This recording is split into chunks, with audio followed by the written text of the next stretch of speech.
Alors les photos sont intéressantes, c'était difficile de trouver des photos qui collaient vraiment avec le thème. La qualité des photos était peut-être moins bien que les autres années, donc c'est pour ça qu'on était obligé de faire des tirages plus petits. Le prochain thème qui a été choisi et qui va être dévoilé là, dans quelques minutes sera beaucoup plus facile et on aura plus de choix, plus de participants. La mairie de la Quarthe-sur-Mer avait organisé samedi 6 mai dans le centre du village la remise des prix du concours photo 2022 et qui avait comme parrain Bruce Toussaint. Une vente aux enchères de quelques-unes des photos lauréates accumulées depuis 9 ans aura permis de récolter 1 310 € pour le moment, car vous pouvez toujours continuer de les acheter. Il suffit pour cela de contacter la mairie de la Quarthe-sur-Mer. L'argent récolté sera reversé à l'association Laurette Fugain qui aide et accompagne les personnes atteintes de leucémie. Cet événement était l'occasion d'accueillir les nouveaux arrivants en musique avec la formation Overland Duo qui s'était exceptionnellement transformée pour l'occasion en trio soul jazz. Île de Ré TV se devait donc d'assister à cet événement en allant à la rencontre des élus tels Peggy Luton, Nadège Biello et Patrick Réton, le maire de la commune, en remerciant au passage bien entendu Lucie pour son travail toujours aussi efficace. Et puis mille merci à Stéphanie Fugain que l'on retrouvera dans un instant en interview pour Île de Ré TV. On ne peut que citer Alain Clément qui était un élu de l'ancienne équipe municipale, mais qui a été à l'origine de ce concours photo parce qu'il trouvait que la Quarthe avait une vocation à la fois artistique, mais aussi, et la photo fait partie d'un art, et donc il a créé pas sans mal ce concours, et qui depuis 9 ans perdure, et nous l'espérons perdurera encore de nombreuses années, avec des éditions, je dirais, très différentes les unes des autres.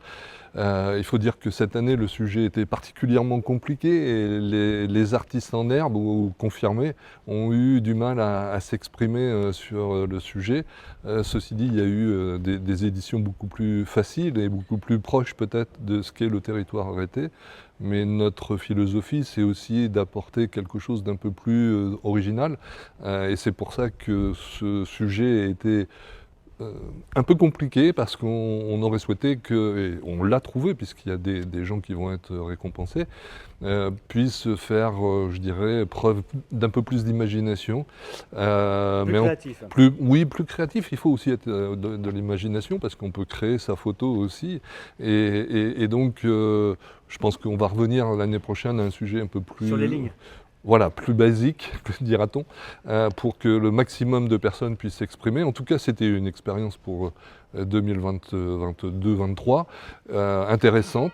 Mais c'est aussi ça, un concours, c'est pas toujours simple, hein, les étudiants le diront, et les artistes, effectivement, ont parfois du mal à être compris. Mais en tout cas, ceux qui vont être primés aujourd'hui ont fait un boulot extraordinaire et méritent bien entendu, d'être récompensés pour ce travail. Nous avons, depuis 9 ans, conservé toutes ces photos lauréates du concours qui sont stockées dans un endroit.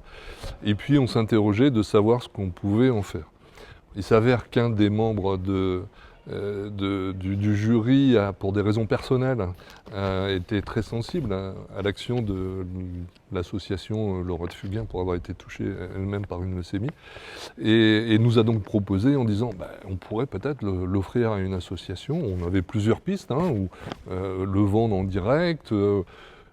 C'était compliqué parce qu'on a des auteurs, ils ont des droits, donc on voulait préserver ce droit, et il était plus facile de céder ces photos pour le profit d'une association comme celle-là, qui aurait pu être une autre.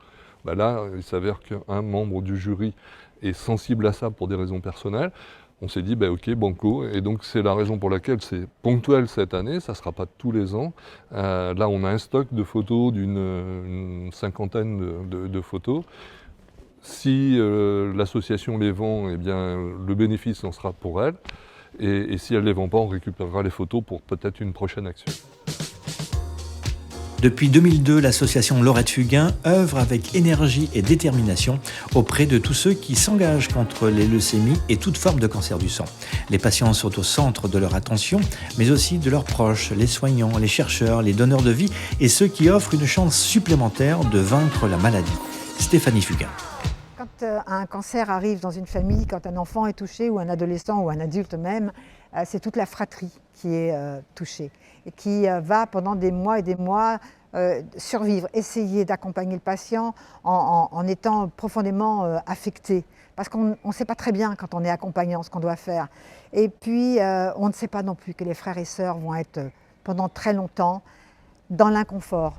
Ils ne savent pas pourquoi soudain ils ont donné leur moelle osseuse à leur frère ou à leur sœur, puisque c'est la fratrie qui est demandée en premier, et puis que ce frère ou sa sœur n'aura pas guéri. L'enfant va se culpabiliser toute une vie. Et maintenant, nous, on apporte cette main tendue parce que ce n'était pas la priorité dans le combat du patient. Voilà, donc les 3 missions de l'association Laurette Fugain, ce sont celles-ci. Nous avons besoin de tout le monde, à la fois pour devenir donneur, comprendre l'importance d'être donneur de vie. La deuxième, soutenir la recherche, parce que sans soutien, les chercheurs vont nulle part. Et la troisième, encadrer la famille, la prendre par la main, l'accompagner, l'aimer, et puis en espérant que tout ça se finisse bien.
N'oubliez pas les amis que vous pouvez toujours aider l'association Laurette Fugain en achetant les photos lauréates. Pour cela, il suffit tout simplement de contacter la mairie de la Quartz-sur-Mer qui vous expliquera la démarche à suivre. Ce reportage a été réalisé par Stéphane Nadous pour Île de Ré TV.